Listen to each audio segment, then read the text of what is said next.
శ్రీమాత్రే నమః. అగ్రే వగ్నికే పృష్ఠే భానోః రాత్రౌ సుభుకా సమర్పితజానోః కరతలభిక్షః తరుతలవాసః తదపి న ముంచత్ ఆశాపాశః.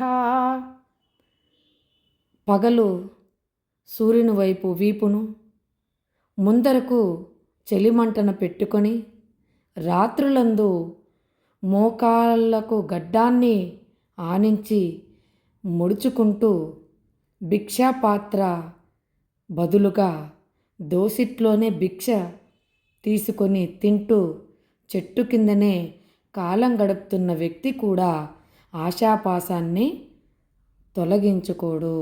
వృద్ధాప్యంలో పగటిపూట ఈ విధంగా, చలికాలంలో ఈ విధంగా ఉంటున్నటువంటి ఇట్లా ఉన్నారు అని చెప్తున్నారు. చలిమంటలు పెట్టుకొని రాత్రులందు ఇట్లా ఒంటరిగా ముసలి ముప్పున మోకాళ్ళు గడ్డానికి ఆనించుకొని దిక్కు తోచుకున్న ముడుచుకొని ఉండేటువంటి వాళ్ళు, ఇంకా పాత్రను పట్టుకోలేనిదిగా కూడా ఉండేటువంటి వాళ్ళు కూడా ఈ విధంగా ఆశాపాశాల్ని వదులుకోవడం లేదు. వృద్ధాప్యం వచ్చిన శ్లోకాన్ని శ్రీ హస్తామలకుడు చెప్పినాడంట.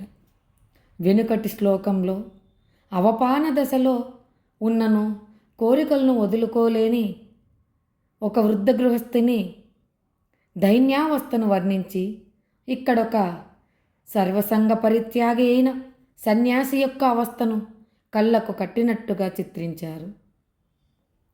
కనీస అవసరాలైన ఆహారము, బట్టలు, ఉండటానికి నివాసము కూడా త్యజించి వేసి ఎండా వానలలోనూ చలిమంచుల్లోనూ చెట్టు కింద తలదాచుకుంటూ నేల మీద నిద్రిస్తూ దోసిట్లోని భిక్ష తీసుకొని తింటూ ఒంటి మీద గుడ్డలు లేకుండా ముడుచుకొని నిద్రిస్తూ కాలం గడిపే వ్యక్తి సన్యాసి అనిపించుకుంటాడు.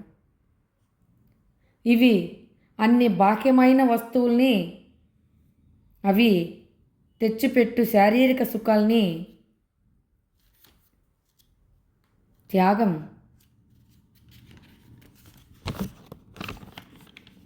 చేయడం మాత్రమే. ఇవి సహనము, తితీక్షలను, శరీరం మీద ఆధిపత్యాన్ని వృద్ధి చేయడానికి ఇంకా తోడ్పడతాయి. కానీ నిజమైన సన్యాసం అంటే అంతరంగిక విషయ సంగ త్యాగము, మనసులోని కోరికల కల్మష ప్రక్షాళనము అన్నమాట. ఈ కల్మషం పూర్తిగా నిర్మూలింపబడినంత వరకు బాహ్య సాధనాల వలన ప్రయోజనం స్వల్పమే. ఇది సర్వసుఖాలను త్యజించి వేసిన సాధువులకైనను చివరి వరకు అంటిపెట్టుకొని ఉంటూ ముందు జన్మలకు కూడా వెంబడిస్తుంది. మానసిక సన్యాసం లేకుండా శారీరక సుఖత్యాగాలు వ్యర్థములే అను సత్యాన్ని కొందరు రాక్షసుల గాథల వలన స్పష్టమవుతుంది. వారు తీవ్రమైన కోరికలు పెట్టుకొని సర్వసుఖాలను వదులుకొని ఘోర తపస్సులు చేసి స్వార్థపూరితమైన వరాలను పొంది లోక కంటకులుగా తయారయ్యి నశించారే కానీ త్యాగము, తపస్సుల యొక్క సత్ఫలితాలను పొందలేదు. మనస్సులోని కోరికలను అనగదొక్కి మానసికంగా అనుభవిస్తూ బాహ్య సాధనలు చేసేవారు మిథ్యాచారులు. అనగదొక్కబడినవి ఏవైనా ఒక్కసారిగా విజృంభిస్తాయి కనుక కోరికల్ని అసలే చేరనివ్వరాదు. చేరిన బుజ్జగించి దారి మళ్లించి తొలగించుకోవాలే కానీ బలవంతంగా అనగదొక్కే ప్రయత్నం చేస్తే బెడిసి కొడుతుందని మనకిక్కడ తెలియజేస్తున్నారు. శ్రీమాత్రే నమః.